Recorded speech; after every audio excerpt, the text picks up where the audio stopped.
여인에게서 태어난 사람은 생애가 짧고 걱정이 가득하며 그는 꽃과 같이 자라나서 시들며 그림자같이 지나가며 머물지 아니하거늘 이와 같은 자를 주께서 눈여겨 보시니이까 나를 주 앞으로 이끌어서 재판하시니이까 누가 깨끗한 것을 더러운 것 가운데에서 낼 수 있으리이까 하나도 없나이다. 그의 날은 정하셨고 그의 달수도 주께 있으므로 그의 규례를 정하여 넘어가지 못하게 하셨사온즉 그에게서 눈을 돌이켜 그가 품꾼같이 그의 날을 마칠 때까지 그를 홀로 있게 하옵소서. 나무는 희망이 있나니 찍힐지라도 다시 움이 나서 연한 가지가 끊이지 아니하며 그 뿌리가 땅에서 늙고 줄기가 흙에서 죽을지라도 물 기운에 움이 돋고 가지가 뻗어서 새로 심은 것과 같거니와 장정이라도 죽으면 소멸되나니 인생이 숨을 거두면 그가 어디 있느냐. 물이 바다에서 줄어들고 강물이 잦아서 마름같이 사람이 누우면 다시 일어나지 못하고 하늘이 없어지기까지 눈을 뜨지 못하며 잠을 깨지 못하느니라. 아멘. 하나님께서는 오늘 욥이라는 사람을 통해서 한 가지, 세분하면 두 가지를 저희들이 깨닫기를 원하고 계십니다.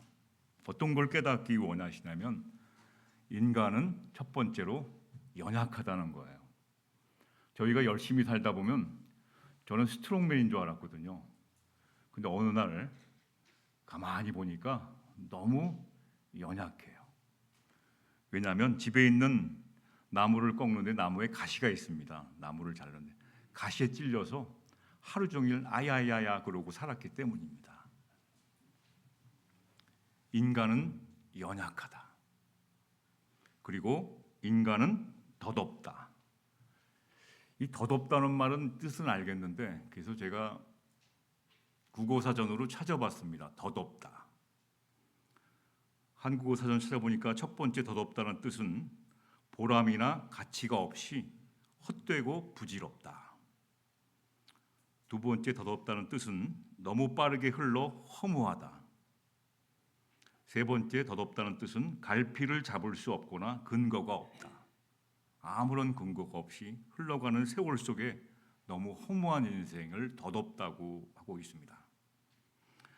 사람은 이 두 가지를 다시 말하면 한 가지인데 두 가지로 세분해서 이것을 깨달아야지만 어떻게 깨달았냐면 남이 가르쳐서 되는 것이 아니라 스스로 깨달아야지만 삶의 모습이 겸허해지고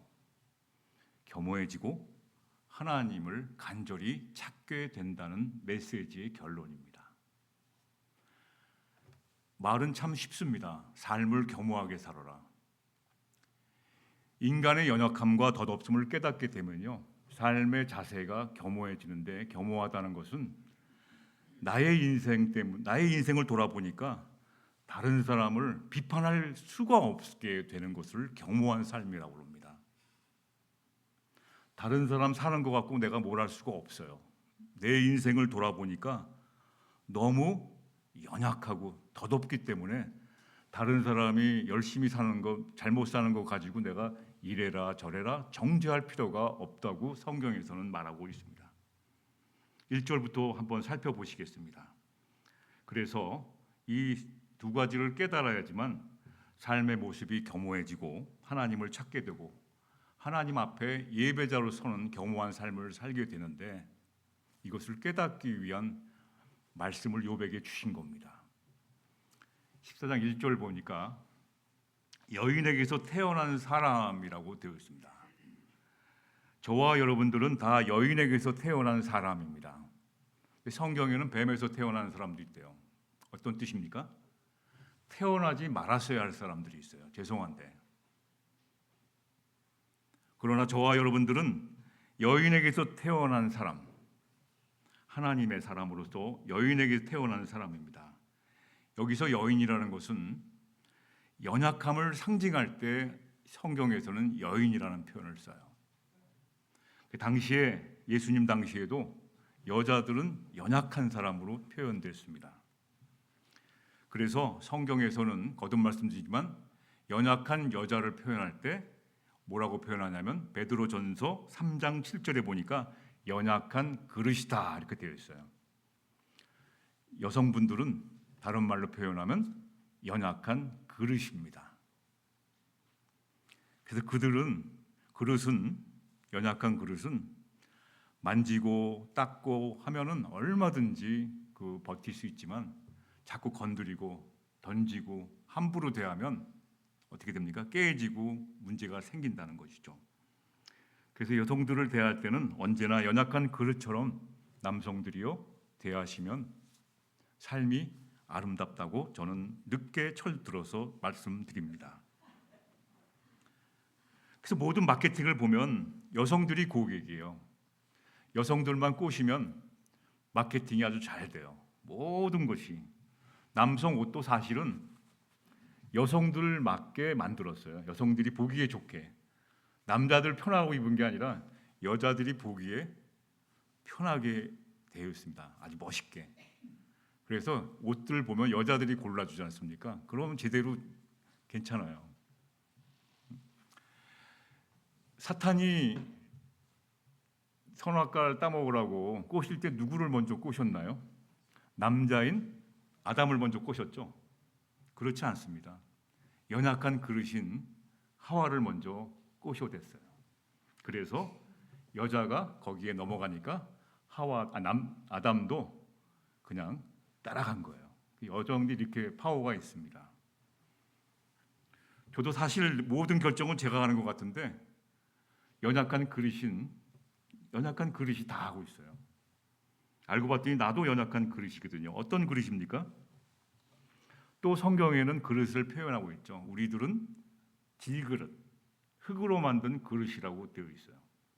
그런데 이 질그릇 같은 인생에 무엇을 담아야 되냐면 무엇을 담아야 되죠?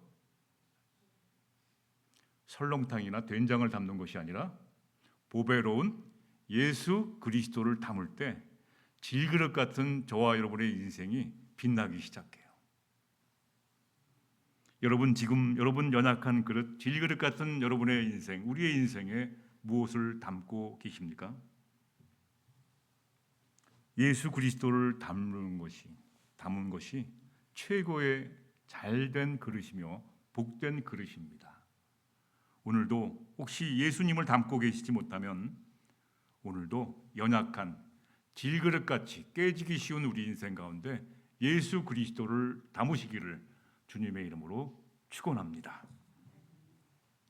사람은 하나님과 사람들 앞에서 겸손하게 살아야 합니다. 그래서 내가 무엇이 잘 나갈 때 사람들 앞에 교만하시면 안 돼요.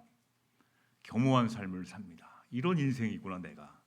이것을 스스로 깨달을 때 나의 연약함에도 불구하고 나의 생애가 너무 짧다는 거예요. 여인에게서 태어난 사람은 생애가 짧고 옛날 성경에는 생애를 사는 날이 짧고 걱정이 가득하다. 아니요, 조금 있으면 이제 떠나가야 되는데 좀 이렇게 걱정 좀 조금만 주시면 될 텐데 이게 맨날 걱정이 가득해요. 걱정도 없이 좀 평안히 살면 되는데 걱정이 성령으로 충만하지 못하고 걱정으로 충만하단 말이에요. 그게 인생이라는 것이죠. 다시 한번 보겠습니다. 연약함을 상징하는 여인에게서 태어난 사람은 저와 여러분들은 사는 날이 짧고 걱정이 가득하다. 이게 현실이에요. 혹시 이 말씀을 부정하는 사람은 저 좀 알려주십시오. 다른 방법이 있으면 그것을 쫓아서 살고 싶은데 그런 방법은 우리 생애에는 불가능합니다. 2절 한번 보시죠. 사람의 일생에 대해서 성경은 계속 반복하고 있어요. 우리 인생이 어떤 것인가. 성경은 계속 반복하고 있습니다. 근데 못 알아듣기 때문이죠. 같은 말씀을 계속 반복하는 거예요. 사람의 인생에 대해서 반복합니다. 사람의 인생은 무엇과 같으냐면 꽃과 같다. 제가 영화 배우 안성기 씨를 굉장히 좋아하거든요. 근데 안성기라고 해서 며칠 전에 이렇게 사진이 나온 거 보고 난 다른 사람인 줄 알았어요. 전혀 알아볼 수 없는 얼굴이 되었어요. 원인을 알아봤더니 지금 암 투병으로 굉장히 고생하고 있다고 안타까운 후배들이 사진을 올린 거 보니까 얼굴이 전혀 없어요. 이상한 사람에 모르는 사람이 이렇게 사진에 나왔습니다. 우리 모두는 한때 꽃과 같이 활짝 피울 때가 있었습니다. 그런데 우리 인생은 꽃과 같이 활짝 피었다가 금방 시들다는 것을 인정하며 살아야 돼요. 여러분 혹시 김정호 씨 가수, 젊은 나이에 세상을 떠난 김정호 씨라는 가수가 있어요. 그 가수가 부른 하얀 나비라는 노래 아시나요? 다 아시는군요. 잘하셨습니다. 성경도 열심히 읽으시고 좋은 노래도 열심히 부르시면 삶이 좋아요. 어제 우리 예배팀 가서 저 푸른 초원위에 그림 같은 집을 짓고 그 노래를 막 부르려고 했더니 저희 집사람이 말리더라고요. 목사 체면 없다고. 그래서 신나게 부르려다가 말았습니다. 김정호 씨가 부른 하얀 나비라는 노래가 있습니다. 꽃잎은 시들어도 슬퍼하지 말아요. 때가 되면 다시 만나리라. 서러워 말아요. 원래 이렇게 안 부르는데 좀 점잖게 부른 겁니다. 근데 이 가사가 성경에 엄청 나와요, 여러분. 꽃잎은 시들어도 슬퍼하지 말아요. 때가 되면 다시 필 것입니다. 이 얘기가 많이 나와요. 다시 말해 우리 인생은 꽃에 비유한 말씀입니다. 꽃은 피어있는 기간이 매우 짧다는 겁니다. 지금도 이런 사실을 모르고 계속해서 얼굴만 고치세요. 얼굴만.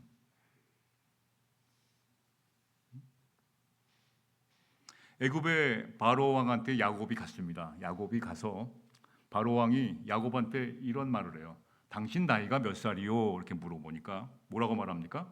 창세기 40장 9절에 뭐라고 말하냐면 나그네와 같은 인생길에 내 나이가 130살이 되었나이다.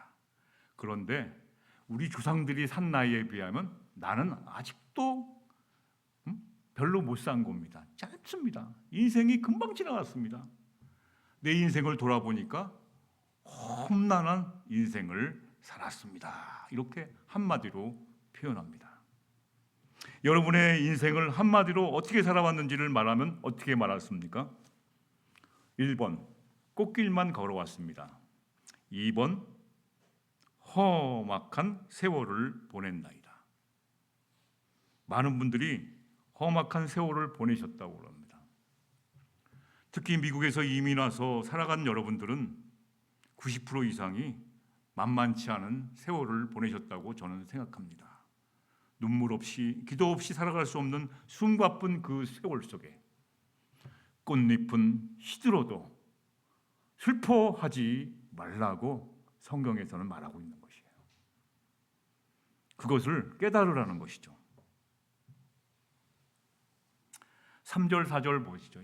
욥이 이걸 못 깨달은 거예요. 근데 이제 인생이란 무엇인가를 고난이 오니까 이걸 생각해 보게 된 거예요. 평소에는 몰랐는데 갑자기 이 고난이 오니까 3절 4절 보면 이와 같은 자를 주께서 눈여겨 보시나이까 나를 주 앞에 이끌어서 재판하시나이까. 아니 갑자기 재판장으로 끌려온 듯한 자신의 모습을 발견하고 욥이 너무 당황스러운 거예요. 내가 뭘 잘못 살았다고 왜 나를 이렇게 고통을 주시나이까. 억울합니다 이런 뜻이에요. 왜 재판장으로 나를 끌어서 법정으로 심판하십니까? 라고 말하고 원망하고 있는 겁니다. 이게 가만히 문장을 보면 욥이 원망이 섞인 질문이에요. 4절에 보면 그래서 누가 깨끗한 것을 더러운 것 가운데 낼 수 있으리까. 인간은 고쳤을 수 없다는 거예요. 깨끗한 것을 더러운 가운데서 건져낼 수가 없다는 거예요. 인간은 이 죄의 성이 있기 때문에 고쳐질 수가 없다는 거예요. 여러분 주변에 있는 사람이 내 마음에 안 들다고 자꾸 고치려고 하지 마세요. 안 고쳐집니다. 여러분대로 사시면 돼요. 누가 깨끗한 것을 더러운 가운데서 낼 수 있까? 하나도 없다. 한 명도 없다는 거예요. 그런데 인간은 하나님이 기대하신 만큼 완전한 의로운 사람이 되지 못한 것 때문에 자신에게 이렇게 벌 주시는 하나님이시구나 오히려 원망하는 거예요. 하나님 생각해 보십시오. 어떻게 인간이 하나님 앞에 의로운 인간이 될 수가 있겠습니까? 나는 내가 생각하기에는 인생을 잘못 살아온 것이 없는데 이렇게 고통을 주고 힘들게 하고 가족들 다 없어지고 이게 뭡니까? 어떻게 이러십니까? 그럼 어떤 인간이 이렇게 하나님 앞에 완전한 인간이 있으면 나와보라고 하십시오. 불가능합니다. 그래서 하나님께서 긍휼을 베푸셔서 고통 속에서 나를 좀 놔주세요. 이런 표현을 한 거예요. 사도 바울도 어떤 고백을 했습니까? 사도 바울의 유명한 고백 있죠? 열심히 살아도 열심히 복음을 전해도 너무 힘든 거예요. 그래서 사도 바울이 고백했던 것이 뭡니까? 오호라 나는 곤고한 사람이로다. 나는 바르게 살고 싶은데 내 마음이 딴 마음을 품고 있다는 마음이죠. 인간의 자신의 한계가 있다는 거예요. 정말 열심히 하나님 앞에 바로 서고 싶은데 보니까 나쁜 짓 하고 있는 거예요. 내가 신앙생활 열심히 하고 하나님께 찬양 올리며 열심히 기도하며 열심히 바르게 살고 싶은데 이게 잘 안 되는 겁니다. 그럼 불가능할 것일까요? 이렇게 끝나는 것이 아니라 그러나 로마서 8장 1절 2절 보면 결론을 내려주고 있어요. 그러므로 예수 그리스도 안에 있는 사람은 정죄를 받지 않는다. 그러니까 우리 그릇에 질그릇 같은 인생에 예수 그리스도를 담지 않으면 날마다 이렇게 살 수가 죄악 가운데 허매고 사는 거예요. 나는 오늘 죄를 안 짓고 바르게 살고 싶은데 나가면 죄를 지어요. 기도 끝나고 딱 나가는데 예쁜 여자가 이 짧은 치마 입고 딱 나가니까 이게 목사가 그 쳐다보면 안 되잖아요. 이렇게 있다가 이렇게 쳐다보게 되더라고요. 나는 그렇게 살기 싫어요. 건전하게 하나님 말씀만 의지해서 살고 싶은데 이쁜 여자가 짧은 치마 입고 딱 멋지게 딱 하니까 쳐다보게 되는 거예요. 벌써 이게 음흉한 마음을 품게 되니까. 나는 열심히 성실하게 버는 돈 갖고 살고 싶은데 이게 이렇게 하면은 조금 물건을 적당히 만들어서 팔면은 이익이 많이 남는 거예요. 그래서 거기서 속아서 유혹에 빠져서 물건을 적당히 만들고 마진을 높게 해가 말이죠. 많이 남겨서 이게 돈을 가져왔는데 뭔가 이게 불안해. 나 이렇게 살기 싫었는데. 정직하고 성실하게 살려고 부모님이 그렇게 말씀하셨는데도 살다 보니까 이게 남을 좀 이렇게 이용하게 되고 이게 잘 안 되는 겁니다. 그러므로 예수 그리스도 안에 있는 자에게는 결코 정죄받지 않으며 곤고한 사람이지만 그리스도 예수 안에서 생명을 누리게 하는 성령의 법이 당신을 죄와 죽음의 법에서 해방시켜 주었기 때문에, 그래서 인간의 죄를 연약하고 깨지기 쉬운 덧없는 인생을 위해서 하나님이 예수 그리스도를 보내줘서 우리의 모든 것들을 다 짊어지시고 십자가의 죽으심으로 말미암아 우리가 죄를 정죄함을 받지 않게 된 인생으로 바뀐 거예요. 보배로운 사람들이 된 거예요. 예수를 만난 기쁨, 예수로 말미암아 구원받은 감격을 가지고 살아야 한다는 것이 나타나게 되는 것이죠. 자, 5절부터 6절 보시죠. 5절부터 6절 보면 같은 말씀인데 계속 그의 날을 정하셨고 그의 달수도 주께 있으므로 그의 규례를 정하여 넘어가지 못하게 하셨사오. 이게 무슨 뜻입니까? 저희의 인생은 각자 유효기간이 있어요. 프로그램화 되어 있다는 거예요. 쉽게 얘기하면 저의 인생은 내가 제 마음대로 100살 살 수가 없어요. 하나님이 정해주신 날이 있습니다. 생명의 날이 정하셨다는 거예요. 사용기간, 나의 사용기간은 얼마나 될까요? 나 자신의 사용기간이 100살이라고 생각하시는 분 계시나요? 저는 알 수가 없어요. 제 사용기간이 90살, 80살 알 수가 없지만 오늘 살아있음에 감사할 수 있는 것은 아직도 하나님이 나를 쓰고 계시다는 거예요. 여러분, 내가 나이가 많아서 하나님이 안 쓰시는 게 아니라 그의 날은 정하셨고 그의 달수도 11월 달까지 살아있으니 죽게 있다는 거예요. 그래서 규례를 딱 프로그램화 시켜놔갖고 넘어가지도 못하고 안 해도 안 하고 그 딱 프로그램에 돼 있는 그 날짜에 가서 이 세상을 떠나가야 된다는 것을 말씀하신 겁니다. 그래서 하나님이 나를 통해서 아직도 일하고자 하니까 오늘 눈을 떠봤더니 깨어 있어요. 그러면 하나님이 나를 사용하시는구나. 하나님의 일을 시키시는구나. 하나님의 일은 무엇일까요? 하나님의 일을 시키시는데 하나님의 일은 무엇일까요? 요한복음 6장 28절 29절을 보시면 요한복음 6장 28절 29절을 보면 하나님의 일이란 무엇입니까? 라고 나와 있어요. 답이 나와 있습니다. 하나님의 일이란 하나님이 보내신 예수 그리스도를 제대로 믿는 것이 하나님의 일입니다.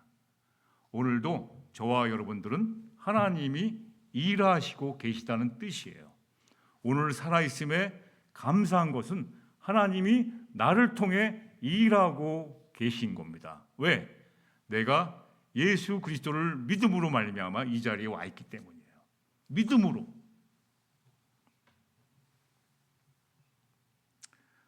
육 절 보시죠. 그래서 6절 이렇게 정해져 있는데 그래서 우리는 어떤 고백을 합니까? 그에게서 눈을 돌이켜 그가 품꿈같이 저를 품꿈같이 그의 날 유효기간이 될 때까지 홀로 있게 하옵소서. 이게 문장을 그대로 읽으면 저는 옛날에 읽을 때는 홀로 있게 품꿈같이 고생시키고 홀로 있게 외롭게 만들어 달라는 뜻인 줄 알았는데 그게 아니라 일을 마치고 품꿈같이 일하려면 오늘 하루 일당을 받잖아요. 그럼 어떻게 합니까? 최선을 다해 일하는 거예요. 땀 흘리고 수고해서 일을 마치고 마칠 때까지 집에 가면 어떻게 돼요? 이게 혼자 제가 좋아하는 야구 프로그램을 딱 보면 저는 너무 행복해요. 주일 오후에 방송하는 축구 중계가 딱 하나 있는데 그걸 딱 보면 너무 행복해요. 홀로 있게 하는 시간, 안식한다는 거예요. 여러분 그런 경험 해보셨죠? 일 마치고 집에 들어갔는데 혼자 딱 음악을 들으면서 쉰다든가 차 한 잔 마시면서 쉬는 것, 안식. 그 말입니다. 홀로 있게, 외롭다는 그런 뜻이 아니라 나의 생에 살아있는 동안에 열심을 다해서 품꿈같이 그의 날을 마칠 때까지 오늘 살아있음에 오늘날까지 최선을 다하는 겁니다. 하루하루. 그리고 홀로 있게. 그래서 사도 바울이 뭐라고 그랬나요? 이거 중요한 말씀입니다. 저와 여러분도 해당되는 거예요. 나는 살아온 날이 선한 싸움을 다 싸우고 이 인생이 선한 싸움이에요. 선한 싸움. 영적 전쟁.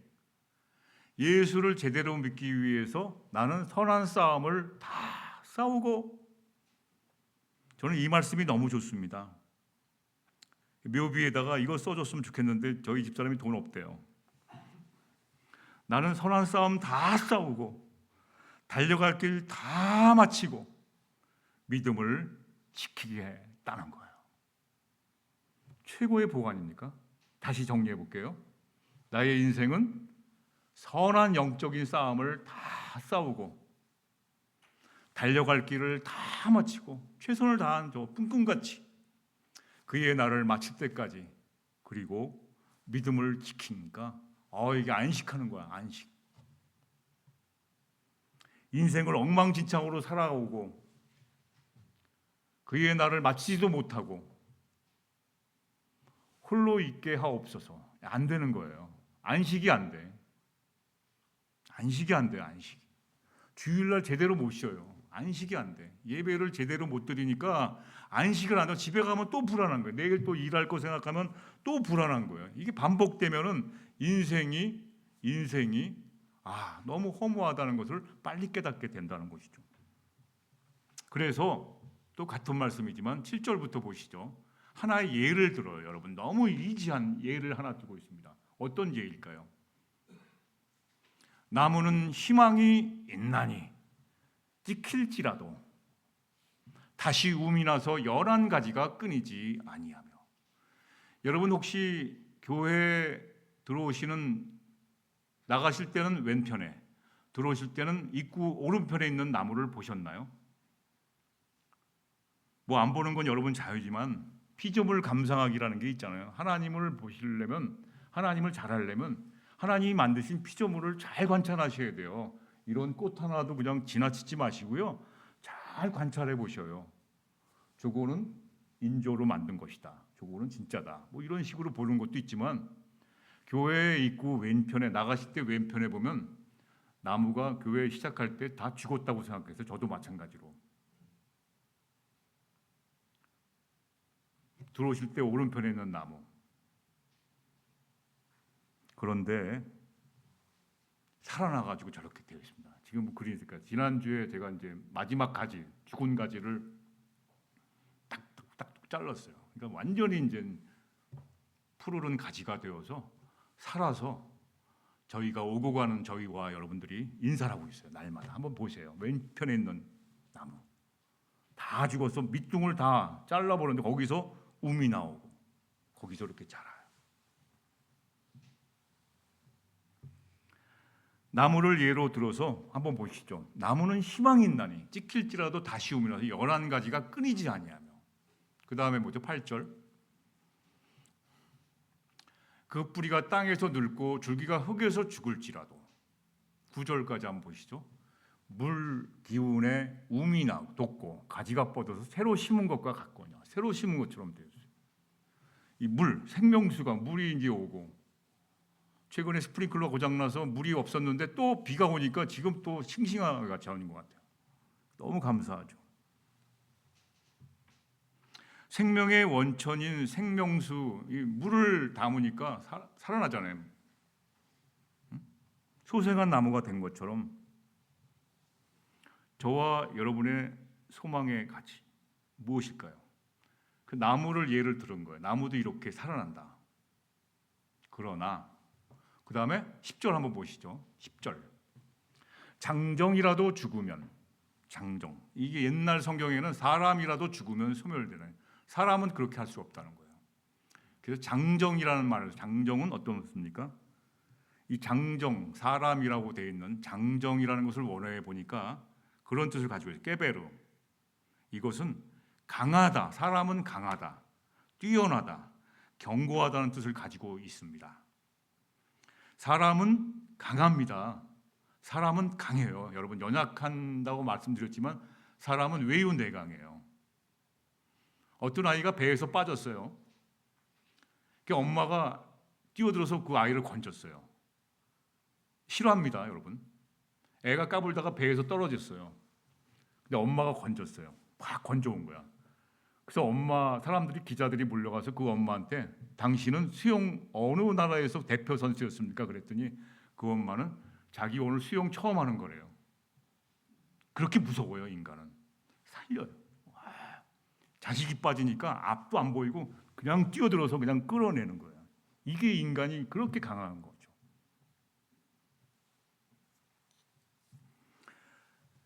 견고합니다. 뛰어납니다.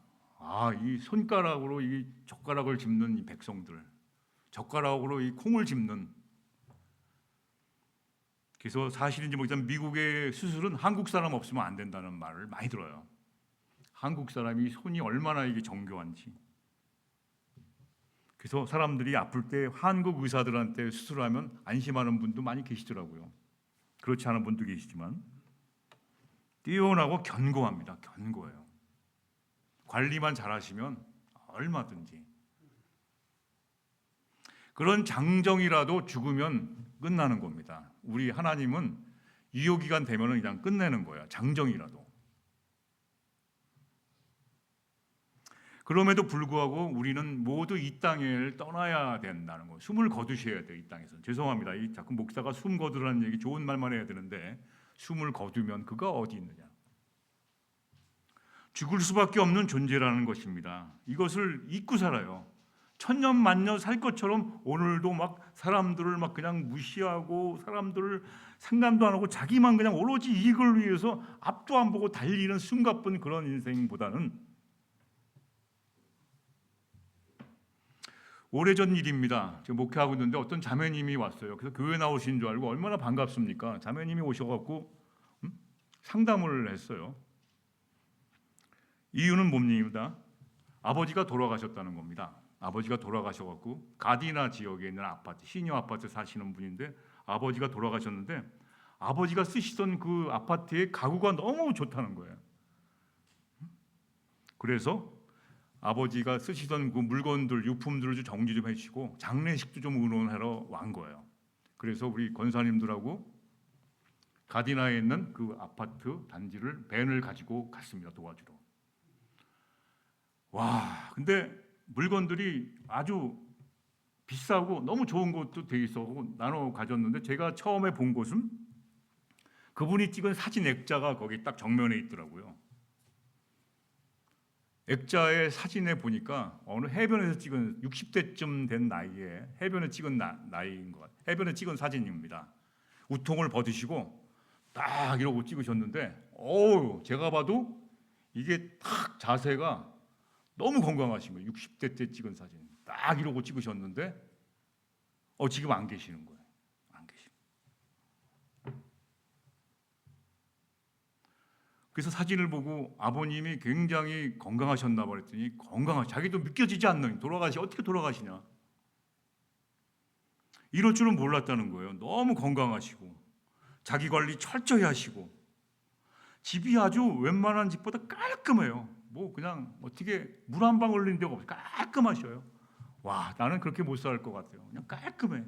화장실에 오줌 한 방울 안 쉴 정도로 깔끔하게 탁 청소하시고 깔끔한 분이세요. 옷도 착착 이렇게 돼 있고 가구들도 아주 좋은 걸로만 탁탁 돼 있어요. 그러나 장정이라도 죽으면 소멸되다니, 인생이 숨을 거두면 그가 어디 있느냐, 무슨 소용이 있겠습니까, 여러분?